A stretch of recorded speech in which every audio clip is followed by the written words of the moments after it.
सबसे पहला गहन पुनर्निरीक्षण एसआईआर कब हुआ? 1952 में। एसआईआर की क्या जरूरत है वो कहते हैं, इसलिए मैं कहता हूं। तो उस वक्त प्रधानमंत्री कौन थे?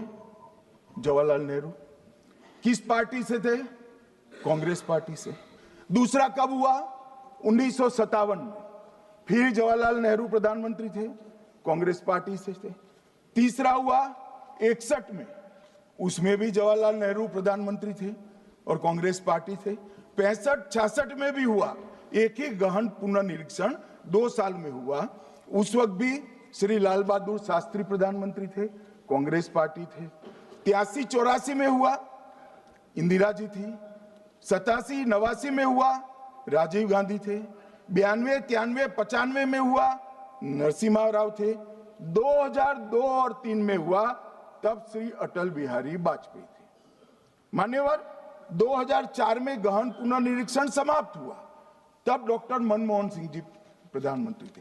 तो 2, 3, 4 का एक गहन पुनर्निरीक्षण हुआ, एसआईआर हुआ। उसमें 2 साल एनडीए के प्रधानमंत्री थे, भाजपा के थे, और 1 साल डॉक्टर मनमोहन सिंह। 2004 के बाद सीधा 2025 में गहन पुनर्निरीक्षण हो रहा है और इस वक्त हम हैं। एक पूरा गहन पुनर्निरीक्षण एसआईआर की प्रक्रिया का आज तक 2004 तक किसी भी दल ने विरोध नहीं किया है मान्यवर, क्योंकि ये चुनाव को पवित्र रखने की प्रक्रिया है। चुनाव के उद्देश्यों को, लोकतंत्र को स्वस्थ रखने की प्रक्रिया है। अगर लोकतंत्र में चुनाव जिसके आधार पर होते हैं वो मतदाता सूची ही प्रदूषित है, तो चुनाव कैसे साफ और सुथरे हो सकते हैं? मानो समय समय पर मतदाता सूची का गहन पुनर्निरीक्षण जरूरी है, इसलिए चुनाव आयोग ने फैसला किया कि 2025 में इसको किया जाएगा। मान्यवर, एक बीच में एक घटना में जरूर कहना चाहूंगा। 2010 में एक चुनाव आयुक्त महोदय ने निर्णय किया कि रिटर्निंग ऑफिसर को मतदाता सूची में से नाम काटने का अधिकार नहीं है, और उसके बाद से किसी की मृत्यु हुई तो भी नाम नहीं कटते थे, कोई एक क्षेत्र से दूसरे क्षेत्र में गया तो भी नाम नहीं कटते थे।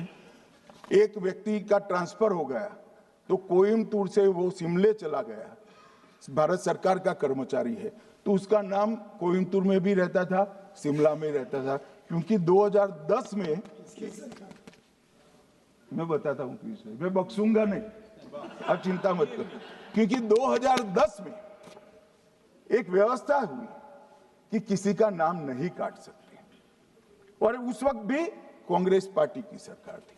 तो एक गहन पुनर्निरीक्षण क्या है? मानिए, एक गहन पुनर्निरीक्षण है कि जिनकी मृत्यु हो गई उनके नाम कट जाए, जो 18 साल से बड़े हो गए उनके नाम जोड़ जाए, जो किसी भी प्रकार से 2 जगह मतदाता है उनके नाम कट जाए, और जो विदेशी नागरिक है उनको चुन चुन कर डिलीट किया जाए।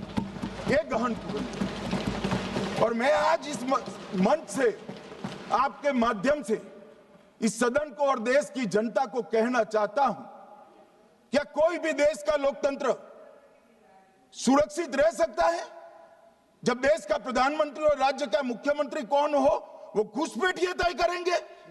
मान्यवर, नहीं रह सकते। एक मतदाता का एक से ज्यादा जगह पर वोट होना चाहिए। मान्यवर, एक से ज्यादा जगह पर वोट होना चाहिए। जो लोगों का मृत्यु हो चुका है, मान्यवर, जिन लोगों का मृत्यु हो चुका है उनका वोट मतदाता सूची में होना चाहिए। मान्यवर, ये एसआईआर और कुछ नहीं है, मतदाता सूची का शुद्धिकरण है। मैं मानता हूं इससे कुछ दलों के राजनीतिक स्वार्थ आहत होते हैं। मुझे उन दलों के प्रति एक प्रकार से अनुकंपा भी है, क्योंकि देश के मतदाता तो वोट देते नहीं है, ये थोड़े विदेशी दे देते थे, वो भी चले जाएंगे। मगर मान्यवर, क्या हमने भारत के नाते निर्णय करना पड़ेगा कि इस देश की संसद को चुनने के लिए, राज्य की विधानसभा को चुनने के लिए विदेशी को वोट देने का अधिकार देना है या नहीं देना है।